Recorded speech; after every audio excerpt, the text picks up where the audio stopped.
Everyone, আসসালামু আলাইকুম। সবাই কেমন আছেন? আলহামদুলিল্লাহ আমি ভালো আছি। নতুন আরেকটি রেসিপি নিয়ে চলে আসলাম।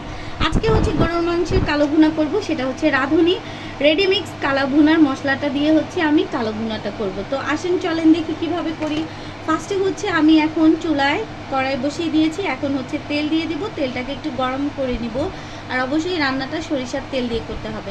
তো তেলটা একটু গরম বসাই, তারপরে আবার দেখাচ্ছি। গরম হয়ে গেছে। এখন হচ্ছে আমি বিসমিল্লাহ বেশ খানিকটা পেঁয়াজ কুচি দিয়ে পেঁয়াজটাকে একটু ব্রাউন কালার করে ভেজে নিব।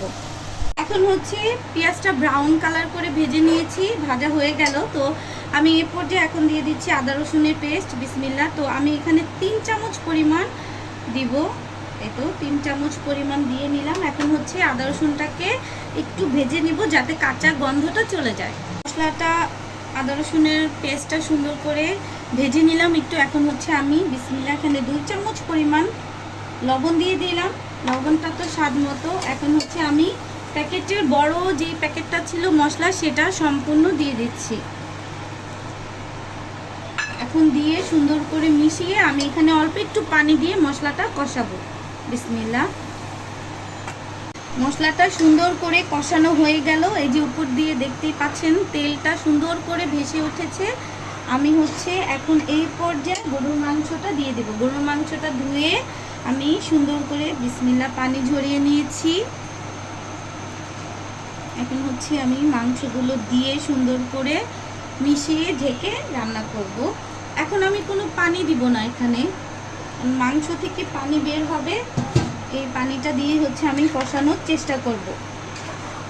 তো এখন সুন্দর করে মিশিয়ে আমি এখন ঢেকে রান্না করব। রান্নাটা উঠিয়ে হচ্ছে মাঝে মধ্যে একটু নেড়ে চেড়ে দিতে হবে যাতে তলানিতে লেগে না যায়। এই তো আমি হচ্ছে একটু সুন্দর করে এপিট ওপিট করে নেড়ে চেড়ে দিলাম। এখন হচ্ছে ঢেকে আবার রান্না করব। আর দেখেন অনেক পানি উঠেছে, এই জন্য বলেছি যে আমি এই পর্যায়ে কোনো পানি দিব না।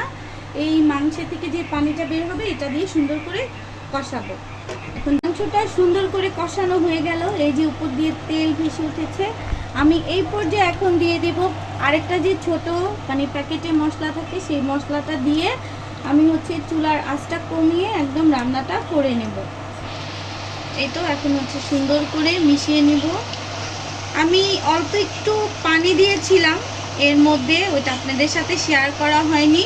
এটা হচ্ছে আপনারা মাংসরিটা মানে কতটুকু সিদ্ধ হলো ওই পরিমাণটা বুঝে অল্প পরিমাণে পানি অ্যাড করে নেবেন। তো এখন হচ্ছে সুন্দর করে ঢেকে রান্না করব আর কালারটা আরও আস্তে আস্তে কালারটা চলে আসবে। তো আম্মুর হাতে ঝটপট কালাভুনা রেডি হয়ে গেল। অ্যান্ড কালারটা মাশাল্লাহ খুব সুন্দর এসেছে অ্যান্ড খেতেও অনেক মজা হয়েছে। অ্যান্ড দেখেন কত সুন্দর হচ্ছে। আপনারা চাইলে আমার আম্মুর ভিডিও দেখে বানিয়ে নিতে পারেন কালাভুনা। তো আজকের ভিডিও ছিল এই পর্যন্তই। সবাই আমাদের ভিডিওকে লাইক করে দিন আর আমাদেরকে বেশি বেশি করে সাপোর্ট করবেন। আসসালামু আলাইকুম।